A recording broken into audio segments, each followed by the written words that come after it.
we all want control. We want control over our lives. We want control over our schedules, our careers, our emotions, what we might perceive as our purpose and our direction.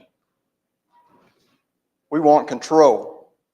We want what we perceive in our human wisdom as stability and peace. And many times we feel that we can achieve that by gaining control. The thing is, we often look for control in the wrong places. We allow the world to color our idea of what control looks like, and this leads us to seek control in the wrong places. We seek control through manipulation, trying to manipulate maybe situations or people or circumstances, and we seek to control through manipulation. We seek to control sometimes, or others might seek to control through fear. They try to make us fear that certain events are going to happen, and therefore they try to control the situation through fear. Maybe our physical appearance. We feel like that we are more in control when we are dressed a certain way, or maybe when our hair is styled a certain way, or we're wearing certain brand clothing. And so we try to control people and their thoughts through our appearance. Or maybe it's our social or business status. We feel like if we reach this certain level socially or in our career, that we can gain control over others if we do so. And sometimes we might even try to control things through denial. Many times we buy into the idea that the world's view of control frees us. That is where freedom is found. If we can control others and the situation in the way that the world perceives that we can control these things, then we will ultimately be free. But Jesus says something very different. In John chapter 8, verses 31 and 32, it says, "If you abide in my word, you are my disciples, and you shall know the truth, and the truth shall set you free." And so it is truth that actually sets us free. It's not this idea of control or this world's view of controlling circumstances. It's the truth where we are going to find true freedom. When we allow the real truth to work within us, that's when we will become free. Thank you so much for being here this morning. We're so glad that each of you are here.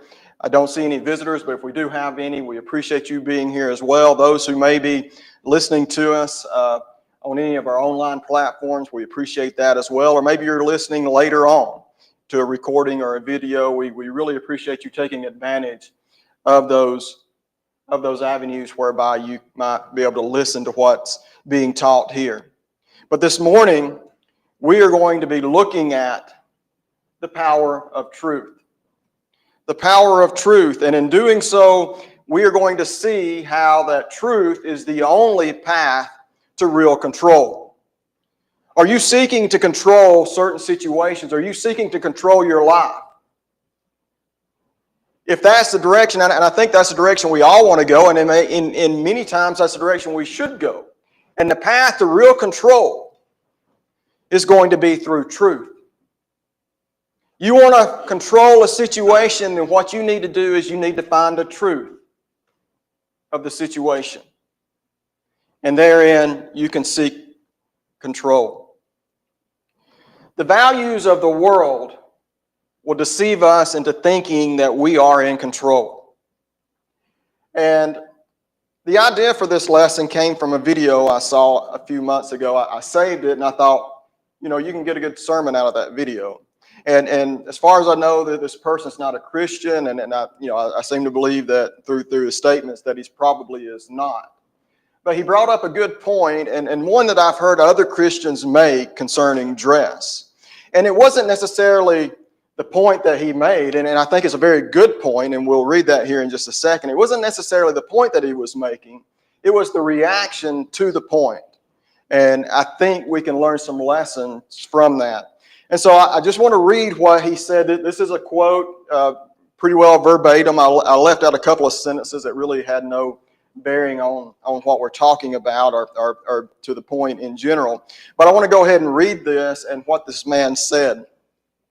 He said, "Bathing suits are so weird because how is it not weird to see someone in their bra and underwear but not swimsuits when swimsuits literally cover less?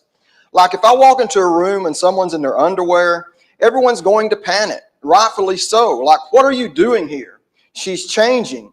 I'm going to be like, well, I'm sorry, I had no idea. I'll leave, I'll apologize. I'll reevaluate my whole life, wonder if I'm going to get in trouble for this, maybe even jail time. But at a pool, at the beach, same coverage, sometimes less coverage, definitely less fabric. Everyone's just casually eating chips and applying sun tanning lotion like it's suddenly normal.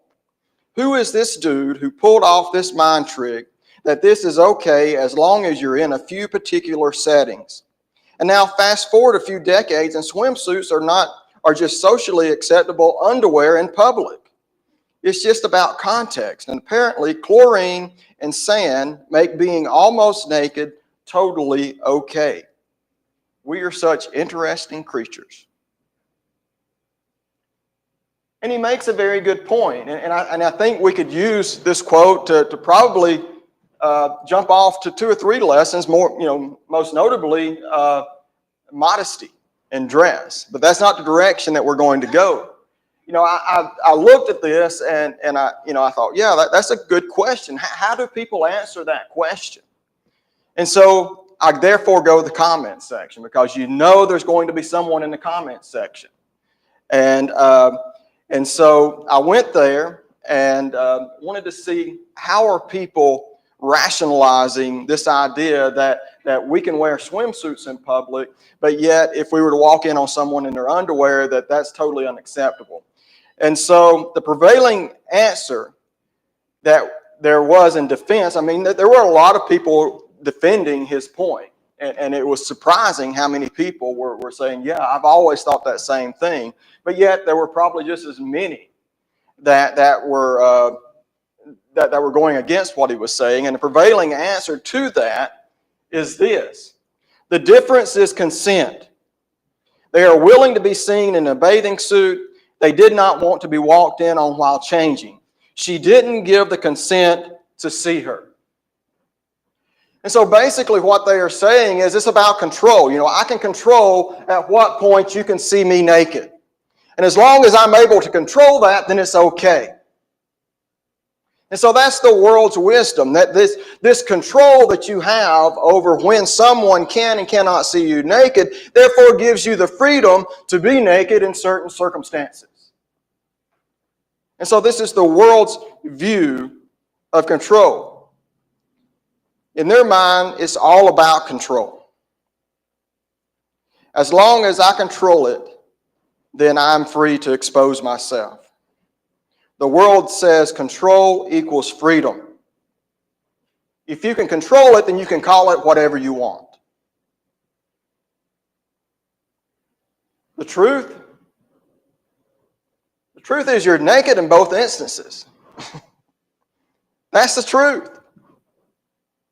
It doesn't matter if you condone it or not, or if you say, hey, you can see me, or I don't want you to see. You're naked in both instances. That's the truth of it. It doesn't change it just because you consent to it. Consent doesn't govern modesty. That's the truth. Just because I consent to it, that doesn't govern what's modest. A false sense of control does not change reality. I can't change truth. I can't change reality just because I have this false sense of control about whether or not you can see me at a particular time. One person put it like this. It says, to me, it feels like a social experiment. People will do anything as long as you normalize it, thinking it's their choice when it isn't. And we are controlled by evil people all the time as they deceive us into thinking that this is my choice. They're pushing us in this direction. And as long as we think it's our choice, then we'll normalize it and we'll go along with it. How many people do you know, and I've known a few in my past, who you could get them to do almost anything as long as you made them think it was their idea. If you could deceive them into thinking it was their idea, yeah, they'll go along with it. And that's the way a lot of the world is. If you can push me in this direction and think it's my idea and think that I have the control over this situation, then yeah, I'm going to think it's completely normal. And so we've gotten to this point where people are walking around virtually naked. And there's nothing wrong with it. Because I control that. What we need to understand is that truth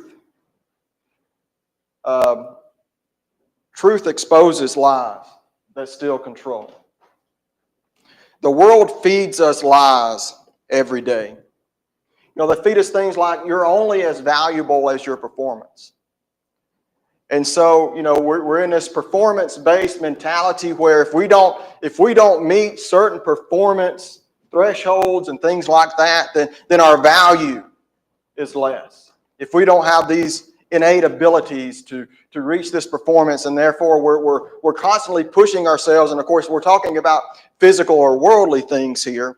We're constantly pushing ourselves to reach these thresholds because the world is deceiving us.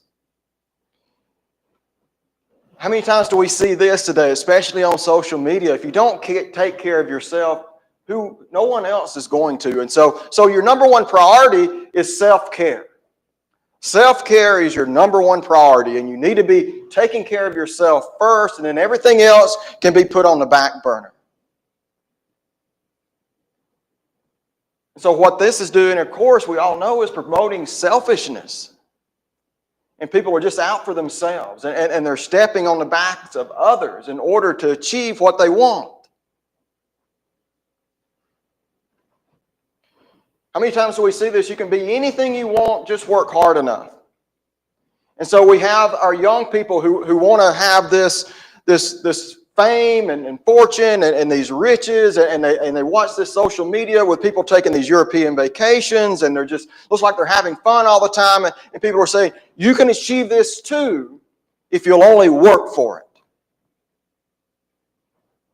When the vast majority of those people are just liars. They're not actually living those lives. Some of them are. Some of the fortunate are. But most of them are not. And they deceive us into thinking, if I push hard enough, I can get there too. And therefore you begin sacrificing all of the more important things. All of these things sound empowering, but what they do is they create this sense of anxiety. You're going to have all this anxiety if you don't reach those things. Or this idea of perfectionism. Everything has to be perfect. I'm seeing everyone's perfect vacations, their perfect families. All of this I'm seeing on social media, and mine's not perfect, and therefore I've got to achieve that. I've got to make all the kids look perfect, and we're just striving for that, and it is creating anxiety. And this fear that if I don't achieve these things, then I'm a failure. I have failed. Because I'm not controlling things like I should.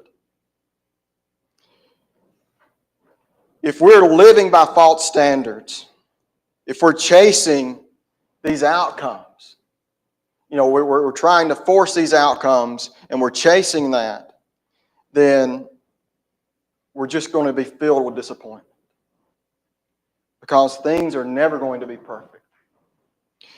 Jesus says in John chapter 8, verses 44 and 45, it says, you are of your father the devil, and the desires of your father you want to do. He is a murderer from the beginning and does not stand in the truth, because there is no truth in him. When he speaks a lie, he speaks from his own resources, for he is a liar and the father of it. And because I tell the truth, you do not believe me. The vast majority of the world is following Satan, the father of lies.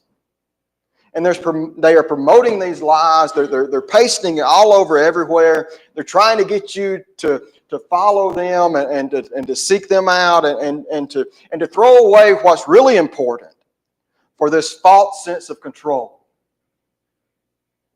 Because they're following Satan, who is the father of lies. And then someone comes in and tries to speak the truth. You know, how many times have you gone into a situation to try to speak the truth and people reject the truth? Why? Because it's not what they want to hear.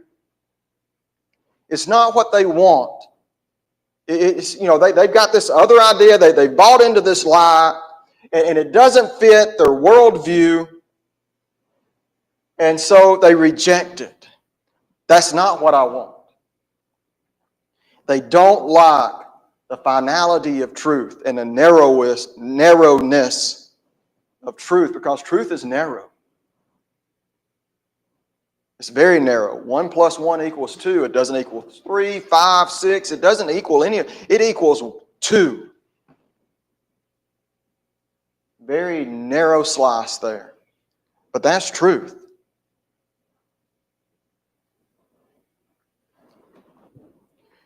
We can't walk in freedom, real freedom, or have any real control if we're living under the influence of lies. If we are attempting to live under the influence of all these lies that the world are trying to throw at us, then we are never going to have real freedom. We're never going to have real control in our lives as long as we're following those lies. And so in order to come out from under the influence of these lies, there are some things that we must be willing to do. We must be willing to know the truth. Are you willing to know the truth? You know, we read in John chapter 8, verses 31 and 32, if you abide in my word, you are my disciples indeed, and you shall know the truth, and the truth shall make you free. Are we willing to do that?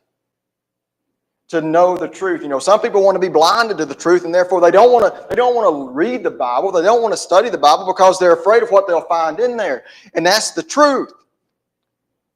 They know that the scriptures will condemn them and that they will, you know, it'll guide them into another direction, and therefore they're not willing to know the truth, but we must know the truth. We must be willing to study it, because how can we spot a lie if we don't know the truth? If someone's telling us something and you know, if we know the truth and they're saying something against the truth, then we obviously know that that's a lie. So how are we going to understand lies if we don't understand truth? Scripture is the standard by which all other claims, ideas, and thoughts are measured. You know, if someone has this new idea, this new thought, this new way of living, you know, compare it to the Scripture. Compare it to the truth. And then you know what it is. You can understand, is this a lie? Or is this something that's true that will help me? The more you know it, the more you understand it, the more you concentrate on it and meditate upon it, the quicker you're going to be able to discern falsehood. You know, in my secular work at the nursery, I'm around plants every day. I see them every day, a lot of times the same plants. And, you know, I can be out across the greenhouses or across the field and I can see something. I know something's going on. Something's going on over there. Something's not right. There's an insect there. There's a fungus. You know, maybe irrigation's not, you know, something's off. And I need to go investigate that, because that doesn't look good. Because I know it. I live it. I'm there every day, right in it. And so the least little thing, I can tell it's off. That's the way we should be with truth. When we hear something and we think, uh-oh, something's going on there, I need to investigate that. I need to get to the bottom of that to understand what's really going on. We must be willing to know the truth. We also must be willing to take every thought captive. If we want to get away from all this deception, all these lies that the world is throwing at us, then we must be willing to take every thought that we have captive. 2 Corinthians chapter 10, verses 3 through 5, it says, "For though we walk in the flesh, we do not war according to the flesh. For the weapons of our warfare are not carnal, but mighty in God for pulling down strongholds, casting down arguments and every high thing that exalts itself against the knowledge of God, bringing every thought into captivity to the obedience of Christ." We can't let every and any thought run free in our minds. We've got to control what's going on within our minds. Just because we think it or feel it doesn't make it true. And a lot of times we think, well, I'm not saying this, and so I can have all this going on in my mind as long as it's not coming out. But what we don't understand is that's having an effect on us. That's affecting our mentality, our moods, the way we interact with other people, and therefore we need to bring everything under control that's within our minds. Our thoughts must be filtered. We must pause and ask, is this thought true? I may be thinking something about somebody, and I may have, it may develop into this bad attitude or something toward that. But I need to, in the very beginning, I need to understand, is this thought true? If not, I need to get it out of my mind. I need to get it away. Is this biblical? Is this right? Does it align with God's character? Is this how God would want me to think? Is this what God wants me to have in my mind? Philippians 4 and verse 8 says, "Finally, brethren, whatever things are true, whatever things are noble, whatever things are just, whatever things are pure, whatever things are lovely, whatever things are of good report, if there is any virtue and if there is anything praiseworthy, meditate on these things." What should we as Christians be meditating upon? Those things that are good, lovely, perfect, pure. Bring your thoughts into captivity. Meditate on the things that we should be meditating on. This is going to help us get out from under these lies. We also must be willing to speak the truth out loud. Proverbs 18 and verse 21 says, "Death and life are in the power of the tongue, and those who love it will eat its fruit." Speaking truth silences lies. Are you willing to speak the truth out loud? Because speaking the truth will silence lies. More importantly, it will silence the lies for ourselves. Once we begin speaking things out loud, then it does something to us. And so we need to be speaking the truth for ourselves, but also for others around us. Because somebody can come in and they can make something sound so believable, so good, and they can have an audience of people just eating out of the palm of their hand, and you let someone else get up and say, "This is the truth," and it totally changes things. Are we willing to speak the truth out loud? Lies grow in silence and shame. Truth grows when it's spoken boldly and humbly. Are we willing to speak the truth out loud? Are we willing to surround ourselves with people of the truth? We must do this as well. We must be willing to surround ourselves with people of the truth. Proverbs 27 and verse 17, "As iron sharpens iron, so a man sharpens the countenance of his friend." If you want to be sharp, then you need to be around people that are going to sharpen you, that are going to test you, that are going to challenge you. And in doing so, you will be sharp. Hebrews chapter 3 and verse 13, "But exhort one another daily while it is called today, lest any of you be hardened through the deceitfulness of sin." The deceitfulness of sin will harden us. But yet, if we are surrounded by people of the truth, lovers of the truth, then they are going to be exhorting us daily to come above these lies and deceit that Satan is throwing at us every day. Lies lose power when they're brought into the light among believers who walk in truth and love. Lies will lose their power when we are surrounded by people who love truth. And so we need to be asking others to speak the truth to us as well. Maybe we're struggling with fear, we're struggling with shame, or maybe we're struggling with temptation. We may need to go to someone that we know loves the truth and speaks the truth and ask them, "Speak truth to me. Tell me what I need to hear." Don't go to somebody that you know is going to tell you what you want to hear. Go to someone who you know will tell you what you need to hear. And be willing to accept that if you find it to really be true. And be a truth speaker for someone else. It's a tough thing to do.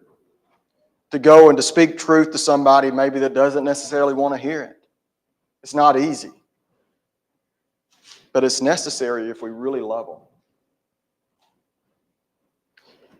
Along with these things, we must avoid environments that normalize lies.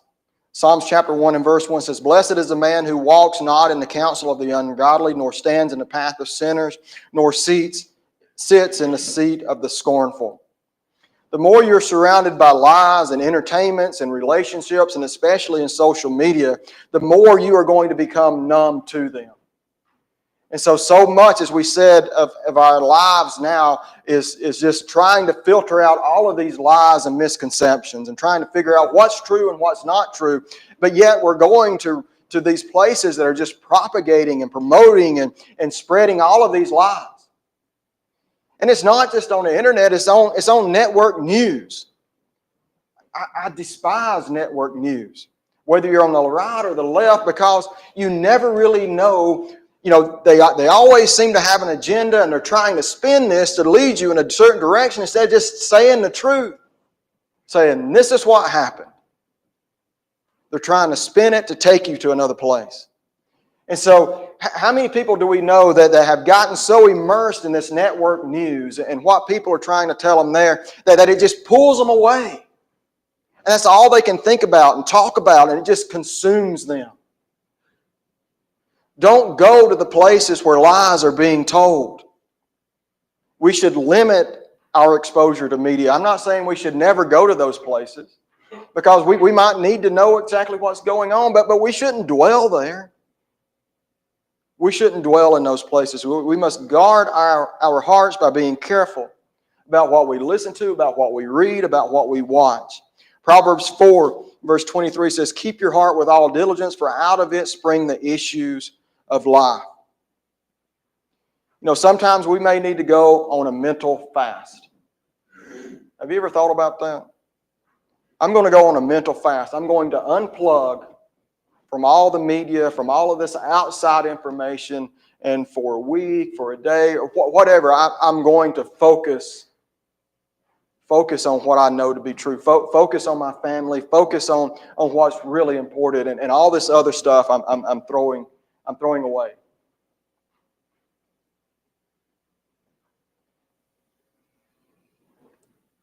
And then we must pray for discernment. Psalms chapter 119 and verse 66 says, "Teach me good judgment and knowledge, for I believe your commandments." Pray to God to teach you good judgment and knowledge, to pray for wisdom. James 1 and verse 5 says, "If any of you lacks wisdom, let him ask of God, who gives to all liberally and without reproach, and it will be given to him." You know, sometimes lies are very subtle. And we must have discernment to know what is actually true, because lies can sound true sometimes. And as we said, we need discernment. We need to understand when something doesn't sound right, when we need to do more investigation, as we said earlier. And so God will give us discernment. He will give us wisdom in order to better recognize these things if we ask Him. We must be willing to ask Him. Truth aligns us with reality. If you want to be aligned with reality, then you're going to need to seek the truth. You know, real control doesn't come from forcing outcomes. How many times have we been guilty of trying to force an outcome? Real control comes from living in agreement with reality, not just any reality, because, you know, it's got to be God's reality. Because God's reality is the truth. You know, we have an example in King David of someone who was trying to attempt to force an outcome during his time when he sinned by committing adultery with Bathsheba, when he tried to force things and he tried to bring Uriah in to lay with Bathsheba, and then that didn't work. And so he tried all these different things, and ultimately he just had Uriah killed. And so he was deceived. He was trying to control the situation. He was trying to force these outcomes, and as he did so, he was just getting deeper and deeper and deeper, when ultimately he murdered a man, trying to force the issue. Instead of accepting the truth, I sinned. It was wrong. I've got to make this right. What David needed during all this time was a strong dose of truth. And it ultimately came to him with Nathan when Nathan said, "You are the man." And with that strong dose of truth, David saw where he was at, and he saw reality. He saw what he had done. So real control doesn't come from forcing outcomes. Truth tells us what is, and not what we wish was true or what fear tells us. Truth is going to tell us what is reality. And oftentimes, we are deceived by lust, but we could be deceived by fear. Fear deceives us in a lot of ways. And so truth, we need to know the truth of the matter. Truth is not flexible, but it's free. As we said, truth is rigid. Truth is straight. Truth is narrow. But it's freeing. It can free us. We must strive to be truthful in every area of our life. If you really want to be free, if you really want to have control, then truth must be present in every area of our life. Ephesians 4 and verse 25 says, "Therefore, putting away lying, let each one of us speak truth with his neighbor, for we are members of one with another." And so this idea of putting away lying, putting away deceit, speaking truth, being truthful with our neighbors, with those people that we come in contact with. Truth is not just about doctrine. And of course, we want truthful doctrine. We want to be people of truth in the doctrine that we teach. But truth doesn't stop there. We must be honest in our relationships. We must be honest at work. We must be honest in our conversations. We must be honest in our heart. If we want to be people of the truth, we've got to be honest everywhere. This is across the board. Inside and out, honesty must prevail. We must be honest with God in our prayers. We're not going to hide anything from God anyway. So just be honest with Him. Go to God in prayer and be honest with God. God, this is where I'm at. This is what I'm struggling with. This is where I need help. Be honest with God, because we are not deceiving Him.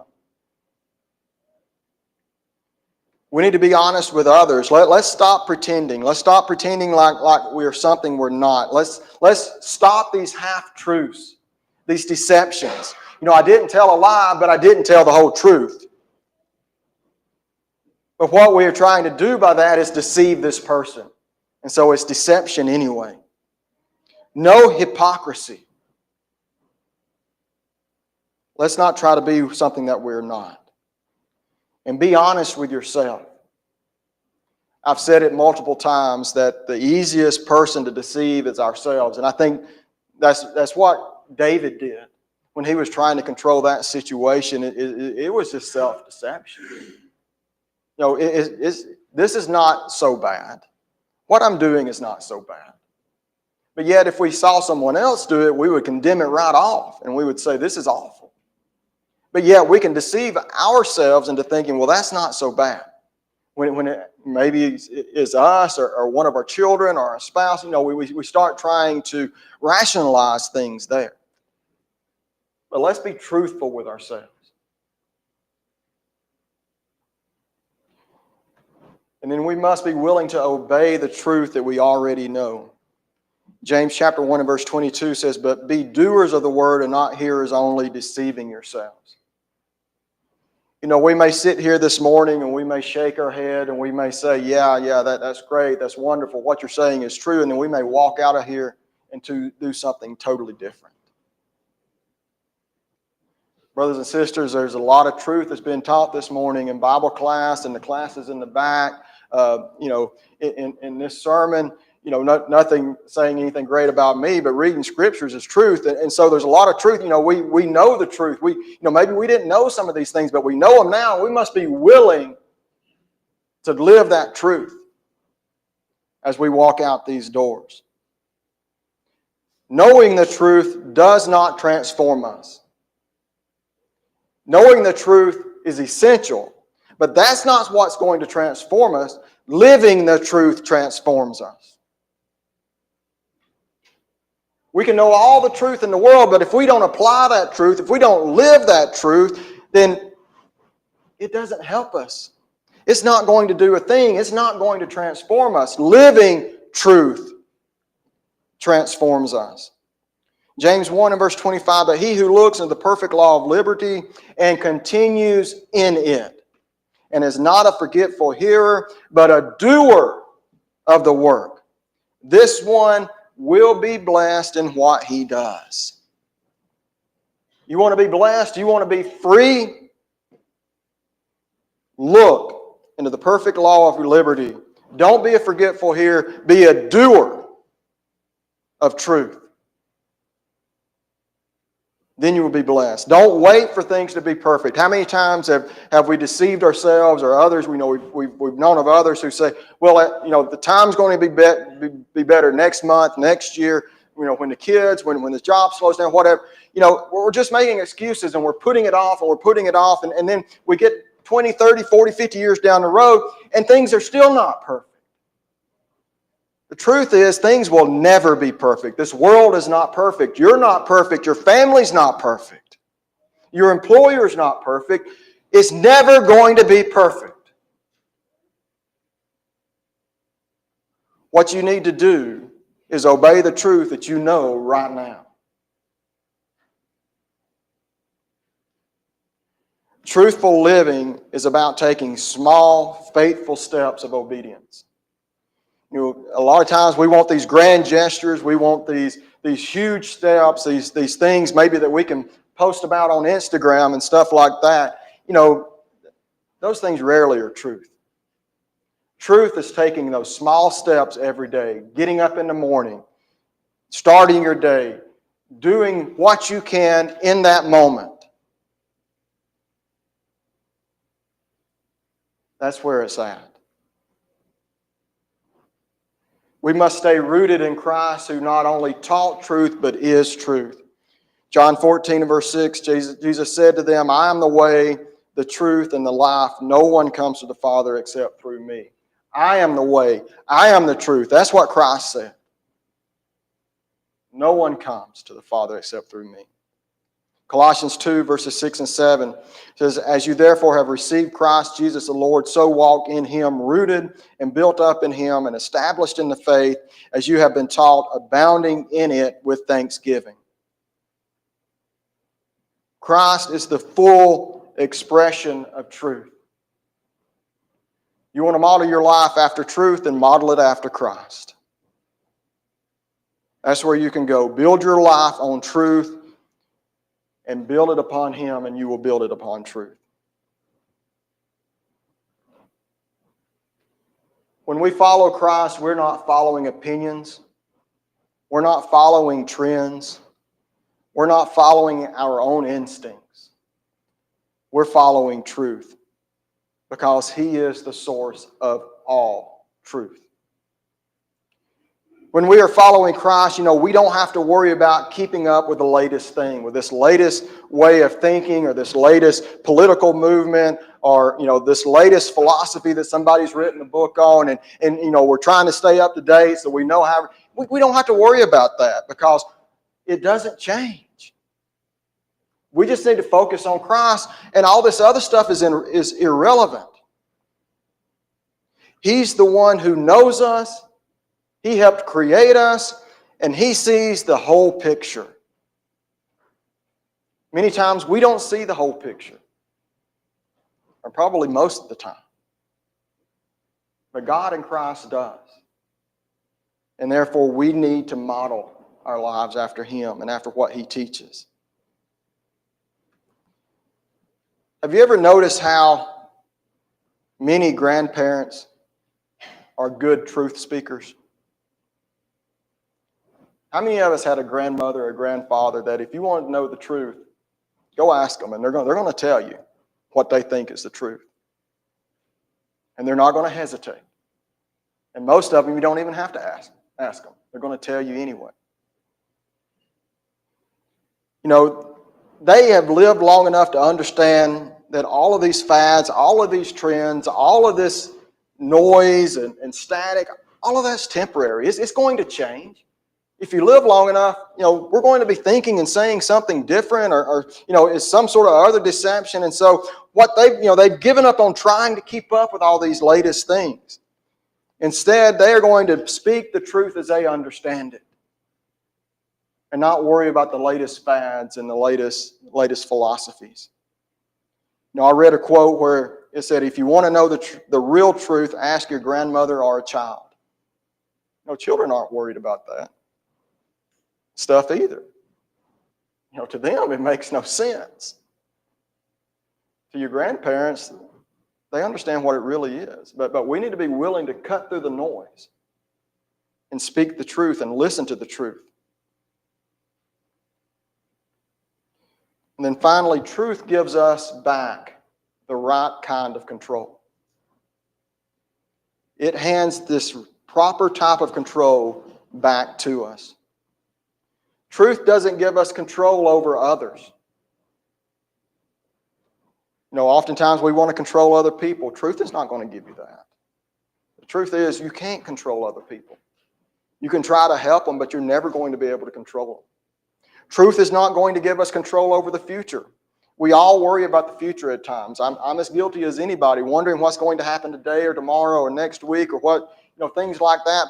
But truth's not going to give us control over that. It's going to help us recognize we can't control it, and therefore we just have to do the best we can. Truth is not going to give us control over many circumstances. Maybe there's issues within the family and you're having issues with your children. I mean, we can guide those things and we can try to speak the truth, but ultimately, again, we don't have control over everyone. And our circumstances may be not that great at the moment. But we can focus on what's true and what's right. But it is not going to give us control over every circumstances. But what truth does give is clarity. You know, how many times have you been going down the interstate a lot or somewhere and you're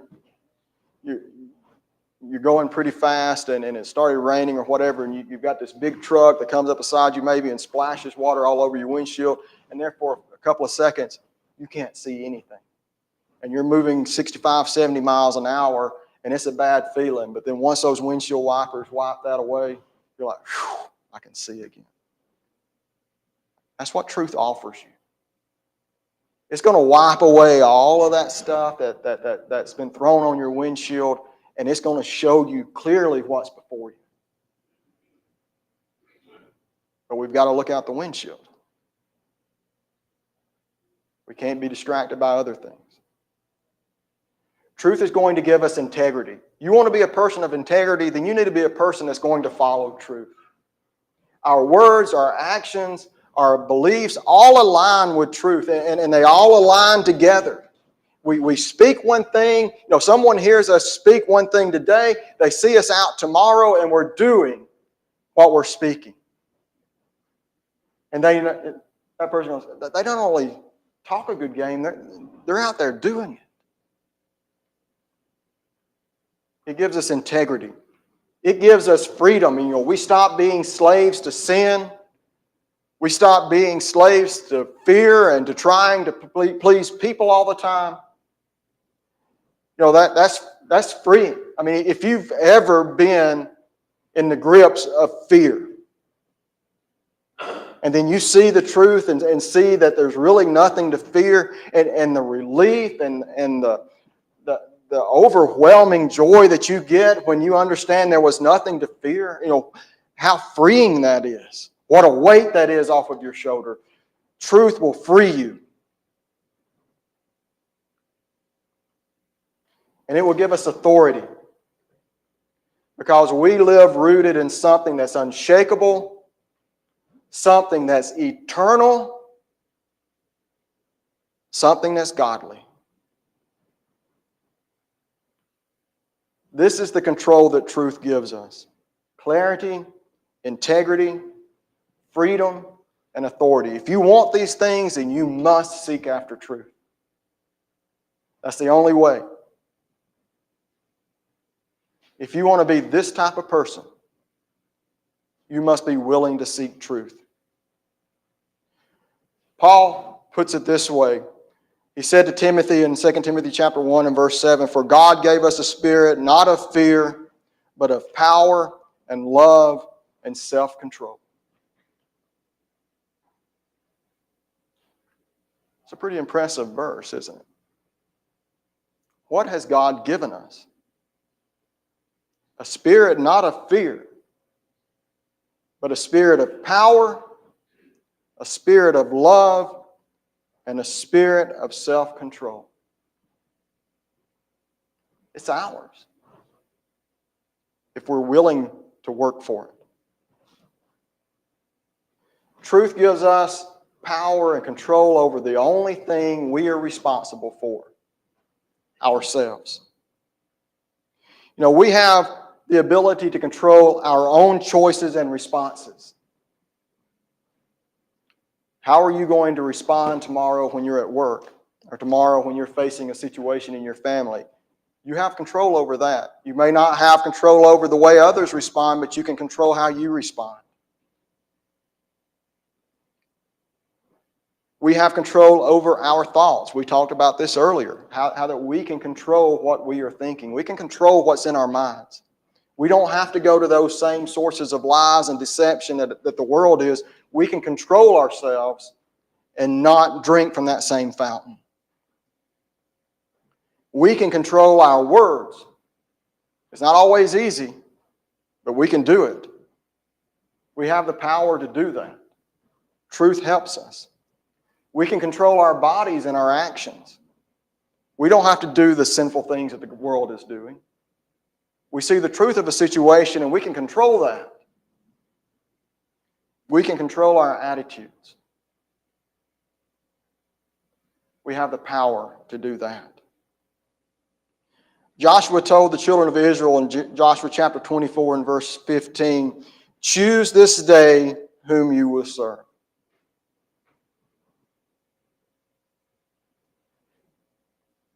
God gave the children of Israel control over that. Control over the direction in which that nation was going to head. We have that same control today. Through the centuries since, Joshua is still telling the people of God, "Choose you today whom you will serve." The choice is yours. You have the freedom and the power to choose that, and truth will give you the freedom to do that correctly. We have full control over whom and what we will serve. Real control comes from truth, from real truth. Not perceived truth, not adulterated truth, but real, pure truth. That's where control comes from. So much of our anxiety comes from trying to control things that we were never meant to control. We were never meant to control so many of the things that we worry about. But with Christ, we can achieve a greater kind of control, the kind rooted in truth. You can't control the storm, but you can control where you build your house. where you stand during the storm. We can build our house on the rock. We can control that. We can't control all the wind and the waves and everything that's going to beat up against it, but we can control where we build it. We don't have to build it on the sand. We can build it on the rock. We can control that. We can't fix every outcome, but we can walk in peace, knowing that we've done everything we can, that God loves us and He's going to protect us and He's going to give us what He's promised. We can't change other people, but we can be free, and we can truly be free when we're living the truth. And so, while the world is after control, followers of Christ are after truth. And that's where freedom is found. It's not in retiring at 50 or 55. It's not in long vacations at the beach and owning, having a massive amount in your 401k. That's not where freedom's at. It's in the truth. Knowing, loving, understanding, practicing, living the truth. Know the truth and be set free. We have the opportunity this morning to make correction, and there may be someone here who needs to do that. You may need to render initial obedience to God. You can do that this morning. You can come and confess your belief in Christ. You can be baptized, and you can walk away this morning free. Free from all of those sins that you've committed in the past. There may be someone here who has done that, but yet you've fallen away. You've said things, you've done things. Maybe you've doubted. Maybe you've been a hypocrite. Any number of things. But you too can come. You can confess.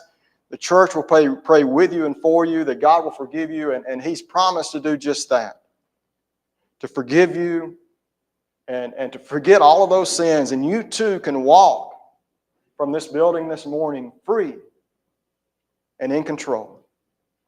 If you need to, please come as together we stand and sing.